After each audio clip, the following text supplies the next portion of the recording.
There's senior day, and then there's your second senior day. Let's give you some baseline thoughts from an 84-51 UNC win over Notre Dame. Armando Bacot's final game, yes, his final game in his 5th year at the Smith Center, and what a way to go out. Of all the things he's done in his career here, 162 games, the most all-time in the ACC. UNC's all-time leading rebounder.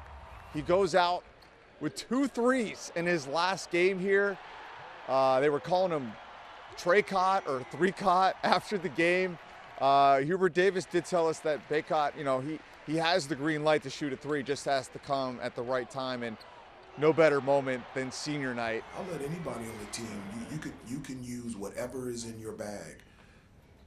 Sometimes the question is, you know, a debate on what's actually in the bag. Bacot, kind of a quiet 14 points, not a double-double, which is not what you'd expect. But this is more than just one game. We're talking about Armando Bacot. This is about the legacy. And we got to celebrate him last year on senior day, not knowing if he'd come back for more. But in this NIL era, when your NBA future is uncertain, you might be playing in the G League, you might be playing overseas, might be a second-round pick, undrafted, you don't really know. As a big man, it's tough when you're not, you know, when you're a traditional kind of back-to-the-basket big, minus the 2 threes tonight. Why not come back? And that's what Bacot did. He's had a chance to rewrite his legacy after making the national championship 2 years ago, missing the tournament last year. And then you go all the way back to his freshman year, which was something he talked about after this game tonight. I mean, it's just amazing. I could just remember as a freshman that summer meeting with Coach Williams and just him just being so honest and telling me I needed to get better. I mean, we had Dayron Sharp, we had Walker Kessler coming in, and I feel like a lot of kids in my situation would have transferred, quit, but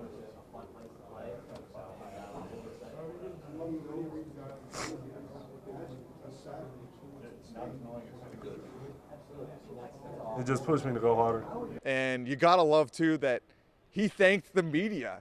He's emotional, and instead of talking about himself, he's thanking us. I didn't know I was gonna start crying, but I'm just so thankful. I mean, even for you guys, I mean, through the tough times and the good times, y'all have always remained professional, and y'all believed in us, and I mean, just everything y'all do. I'm gonna miss this part of it too, just being able to see all your faces when we travel and being able to play in this gym. It's meant the world to me. I want to thank you, Armando Bacot, because you have been awesome to cover. You credited us for being professional through the hard times.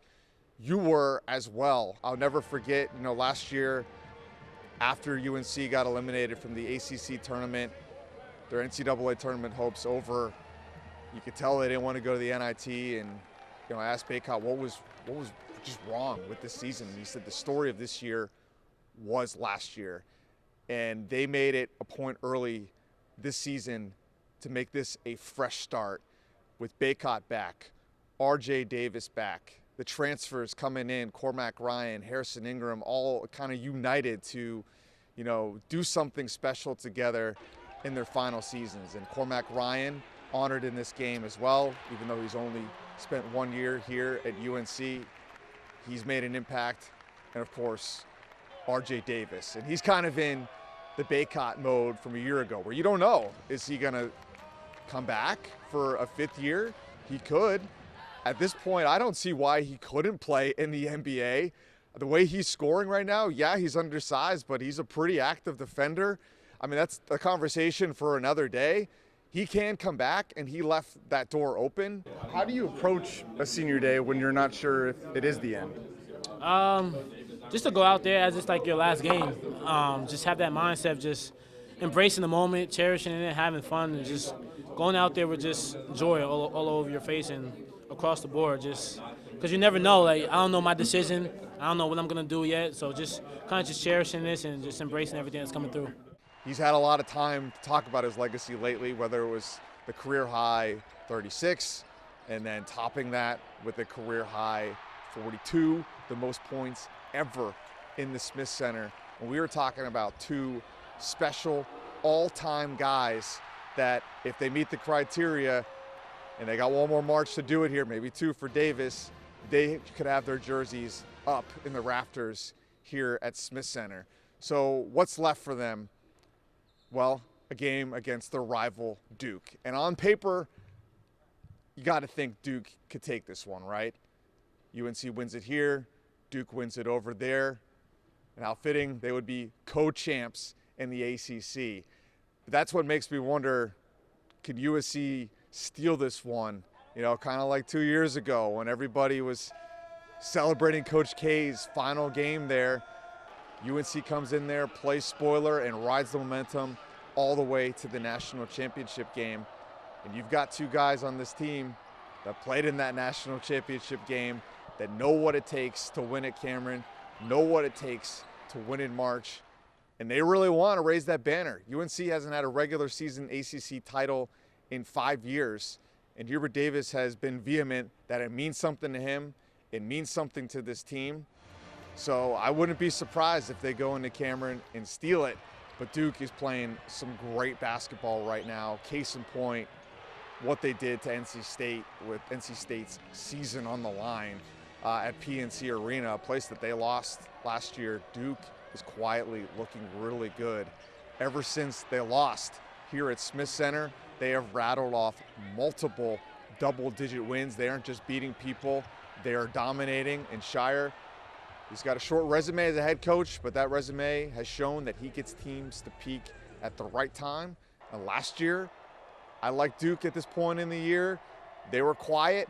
They went into Greensboro and won the ACC championship. I thought they had a chance to make it all the way to the Final Four. They just ran into a buzzsaw in Tennessee. Problem with this year's team is no Derek Lively, and I think that could be another chip in UNC's corner again in this matchup. UNC's got a lot of pieces to throw at you down low, whether it is Bacot, who got the best of Kyle Filipowski in Battle of the Blues Part 1, and then off the bench, you've got Jalen Washington, you've got Jalen Withers, Harrison Ingram. There's a lot of physicality UNC could throw at them, and their defense still top 10 in the nation, top in the ACC, one of the best at guarding the three-point line. They've got bodies to throw at some of Duke's undersized guards. So it should be another classic. Armando Bacot's final game against Duke inside Cameron. What could be better than that? Well, maybe if they meet in the Final Four again.